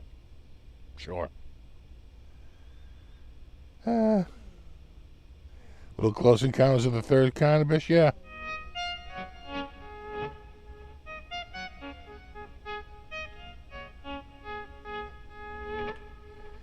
Doo-dee-dee-doo-doo. Oh my God, I have a fan blowing on me and I'm still sweating my ass off down here. It is disgusting. Let this week be over. Only 6 more days.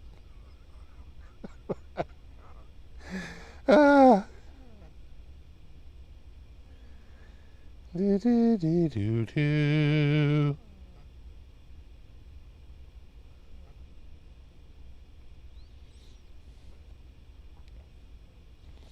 Exactly, make yourself a mashed potato mountain. It was Devil's Tower, of course, right? That's in, is that Montana? Dakotas? Montana? Wyoming? Wyoming. Trying to, you know, it's all, there's so much up there. Is it Wyoming? I thought it was, is it South Dakota? Wyoming. I think it's the Badlands that are in South Dakota. And then after that, there's a whole bunch of stuff. And then it's Wyoming. Yeah. Yeah, I thought it was Wyoming. In like the Northeast. Yeah, Badlands are in South Dakota. Which are pretty crazy. It's kind of like the, almost like the painted desert, you know, with all the stones. Not quite as colorful, but, you know, all this like water, softened stone.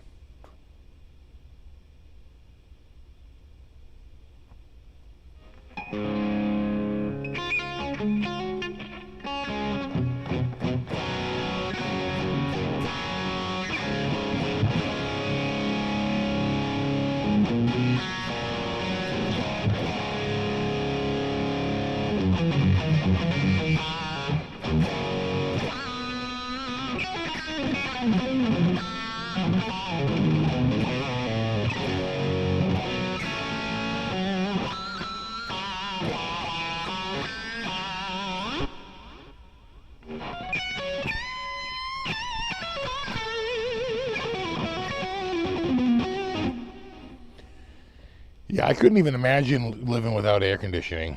You know, I know people that have no AC, or they, you know, they don't really do AC, but I would be like curled up in a ball if I didn't have air conditioning. I would be like freaking out. We didn't have it when I was a kid, and man, I couldn't even imagine it. Like my wife said, we've spoiled the kids. They go to people's houses in the summer that don't have air conditioning, and they're like, what the hell is this friggin' house of horrors? I refrigerate my friggin' house.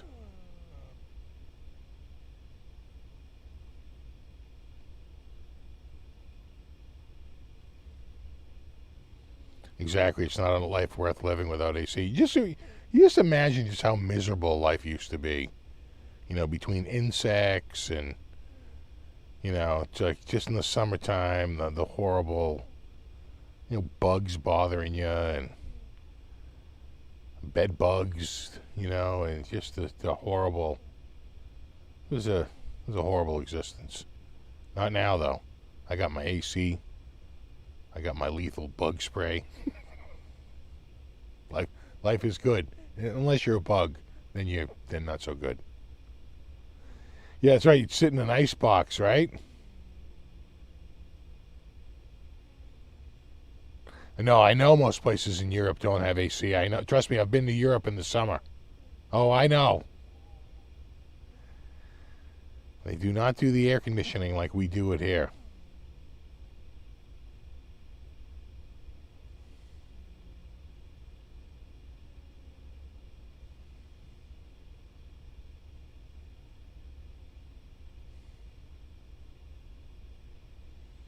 AC on all floors there. Yeah, I wouldn't even move the place without central air now. If I don't have central air conditioning, I'd never move there. There's no more window units for me. I'm over window units. Central air or I'm out. And even with this central air running, I'm still running 2 dehumidifiers, or it would be pretty moist in here.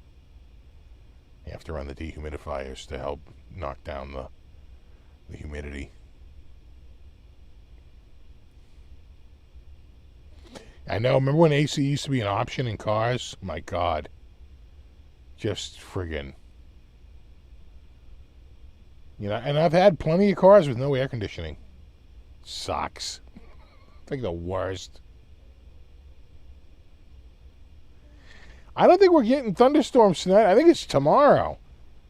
I think, you know, there's a lot of instability, but I don't think it really revs up. Let me check the radar range. Yeah, it's more southwest. It's sounding like New Jersey, New York. Maybe tonight? Where is it headed? Yeah, it's kind of moving due northeast. Yeah. I feel like there's a cold front coming, very slowly coming on, like Canada, coming down. And it'll get here by like Thursday. But like it's slow moving. And what it does is as it pushes into town, it literally sort of like compresses the air that's here. It makes it a little bit hotter. And actually, it's like denser moisture, right? So like the humidity actually increases massively, and then it goes down. But on the way out, it just gets pushed into a big ball of like moist gas before the drier, you know, gas comes down and replaces it. And it always gets worse before it gets better. Really, really does. Yeah, you got them down in PA tonight. My wife was in PA yesterday, and her flight was delayed a few times because they kept having... She was trying to fly out of...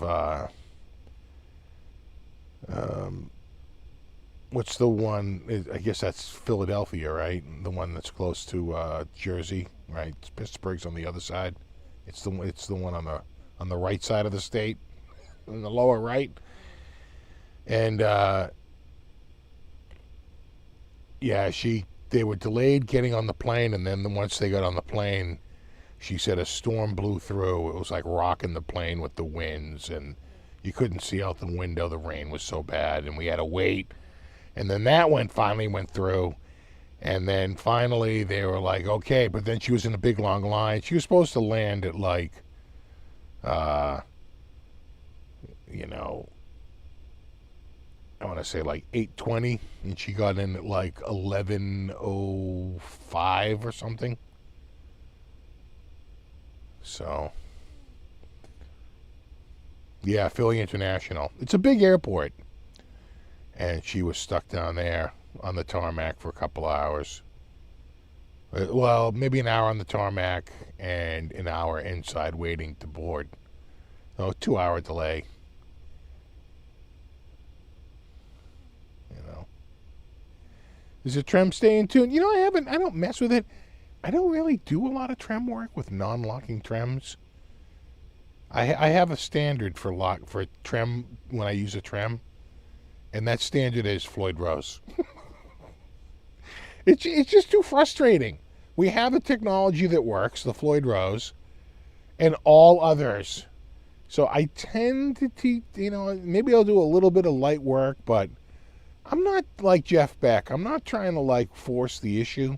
We have a system that works just fine, Floyd Rose. And I tend to just use, you know, trims on those guitars. And these I tend to treat more like hardtails, just because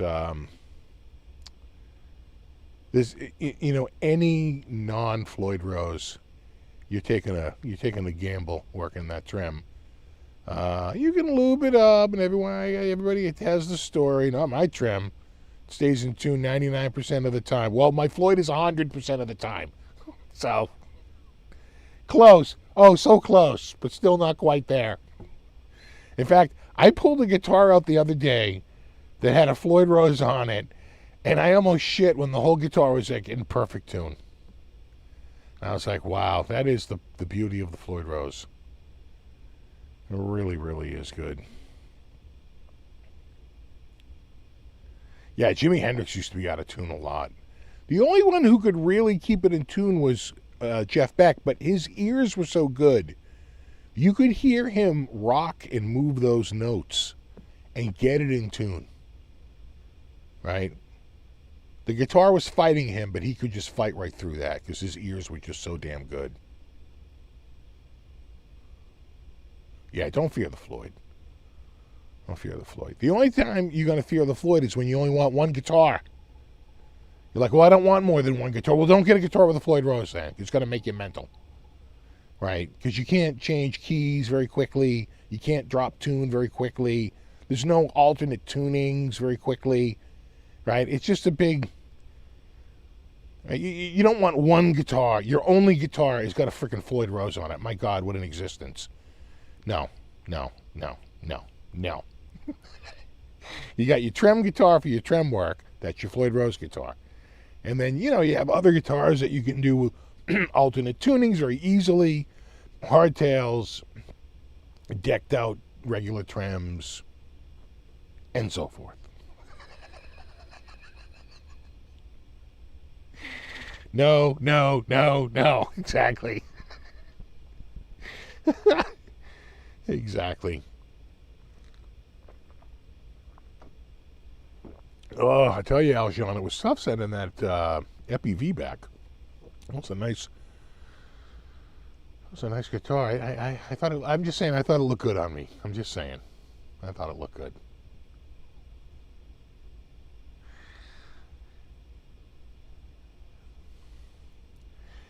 Yeah, no, you need more than one guitar. The correct number of guitars is the number you have right now plus one. Exactly. I put a Floyd on my acoustic, damn it. I remember they had a 59 Les Paul on Guitar Center used for $115,000. And I think I posted it up on Facebook. I said, yeah, I'll probably throw some EMGs in it, put a Floyd Rose, have it routed for a Floyd Rose. People's heads were exploding.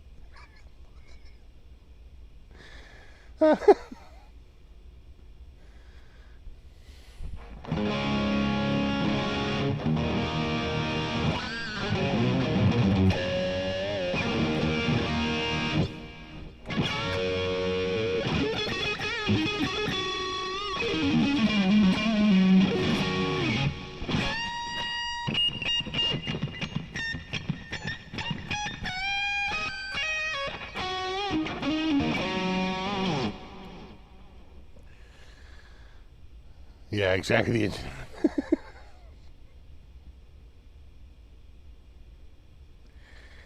you imagine if you did that if you had a real 59? You're like, yeah, I'm going to have it routed for Floyd. Throw some EMGs, maybe you had a single coil in the middle. Oh my God. You'd get death threats. Yeah, man, that flying view is good on you, Steve. Yeah, yes, wait a minute, man. I'll blow your mind in a few months. Oh, you have my attention. Very interesting. Like Terry said, very interesting. Yeah, exactly. Throw some stickers on it. Good call. Exactly. Oh. What would be the laziest sticker ever to put on it? I'm thinking like either STP or like something, right? Yeah, like hearts, or you know, it's gonna be like the most worthless you get. You know, like a low jack.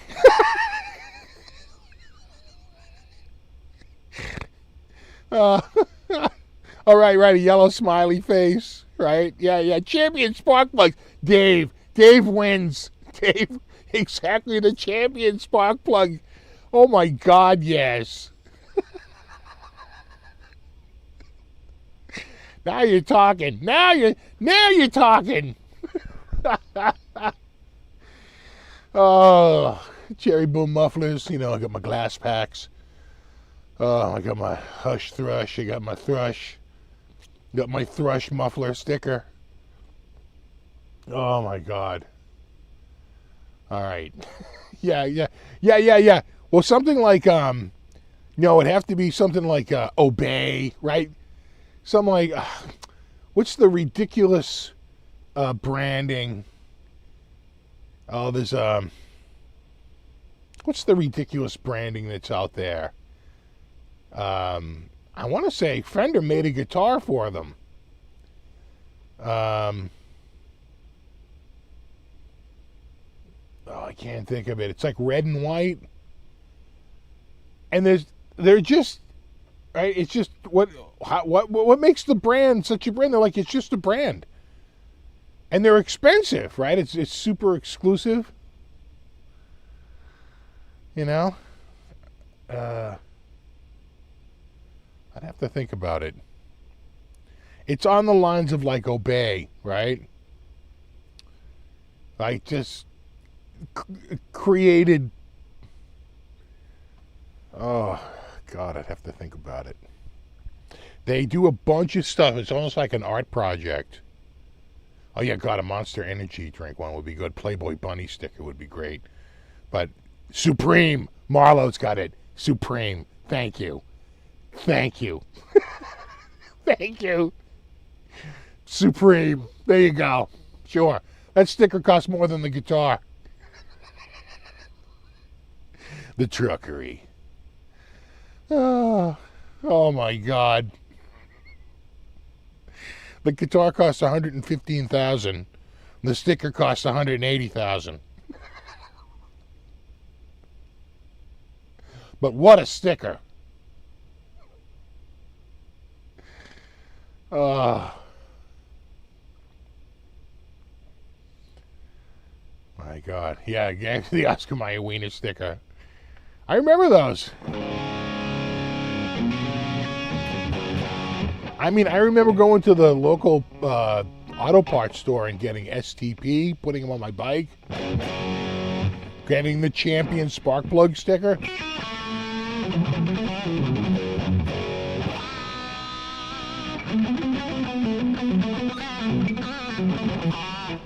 I know, exactly. The Steve logo would be cool, but a Taco Bell sticker would be even better, right? And we would have to do like, it would have to be like the dog that's been long freaking dead, right? The old, right? It's not just a Taco Bell sticker, but a Taco Bell sticker from like 15 years ago. All right, there you go. Chiquita banana sticker off the headstock. There you go. GMC logo. Oh my God, there's so many out there. I think of STP and the Champion spark plug, dude, because I had forgotten about it, and then when you said it, I was like, yes, holy shit, yes. My God, I was a friggin' rolling billboard for a lot of auto companies. Is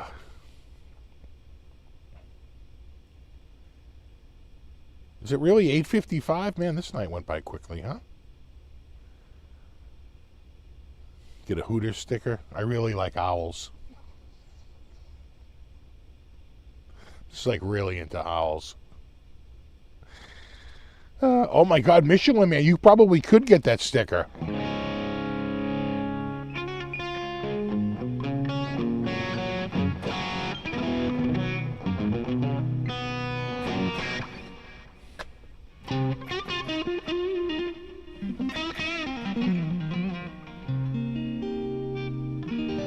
Oh yeah, right. The Naked Lady mud flap silhouette, a classic.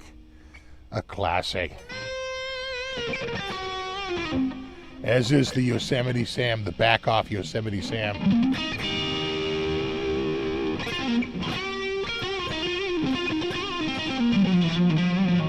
Or the Calvin.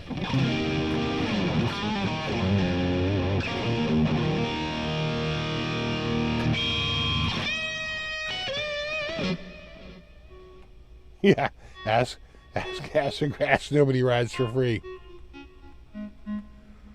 I remember, I guess this was in the late 90s, probably around 97, 98. God, I was commuting on the highway every day.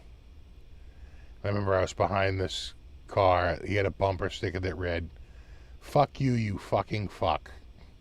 And I was like, touche.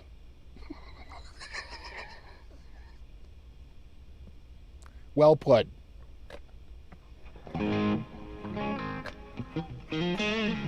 That is not Buddy. That is Ollie. She's a little skeptical. You not gonna come down here, Henri? Henri won't come over. Henri's scared of me because I had a manhandle her to take her to the vet one time, and ever since then she's been scared as shit of me. You know, my wife can manhandle her, no problem at all, but not me. I'm on the shit list. Oh, thanks, Ogre Lord. Thank you, man. In honor of our beloved Tabby. Oh, man, I'm so sorry.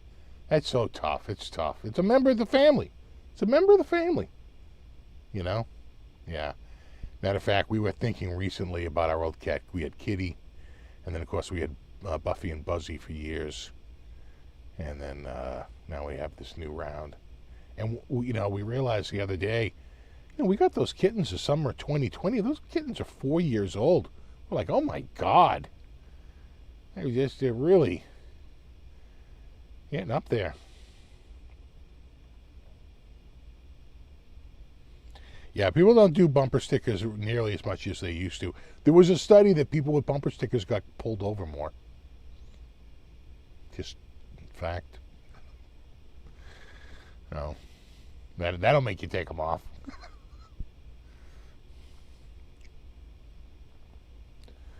Yeah, hooker headers. Oh my God. Yeah, I got my hooker headers and quad barrel, my glass packs, and my... oh my God. There was a whole list you could go down. So funny. People with bumper stickers are more aggressive drivers? Probably. Right? If you're so aggressive that you're putting, a lot of sayings on the back of your car. I think the only bumper sticker I ever had was, I think I had a Zildjian one. I got it from the music store. It was black and gold and was almost like a Mylar. It looked pretty good. I used to have Zildjian on the old cop car. Glass pack, sucker about getting pulled over, right? Have a good one, Speaker. We'll talk soon, buddy. I have that second guitar for our buddy, so maybe we'll see him in a couple of weeks. Like middle of August or something.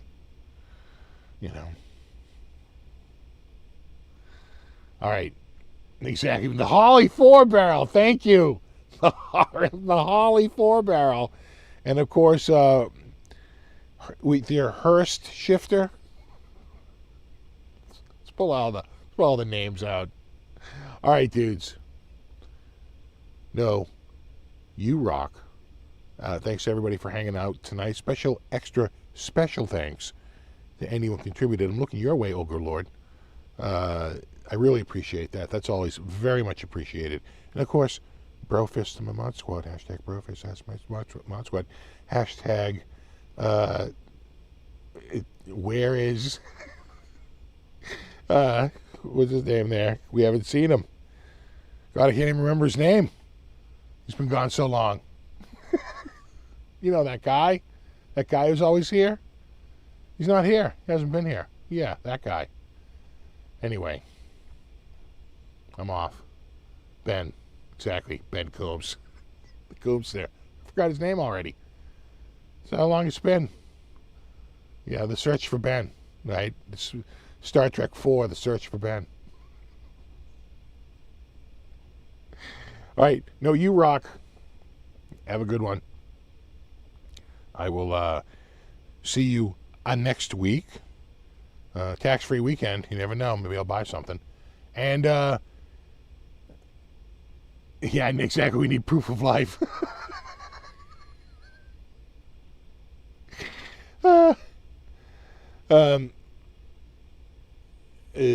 Check out Monday's show. It's a really cool guitar on Monday. Yeah, I think you're going to like it. Very kind of upscale. Very nice. Very, very nice. So, there you go. All right. Now I'm really going to go because I got to go. All right. You rock. See you next week. Check out Monday's show. And there you have it. Have a good one. Later.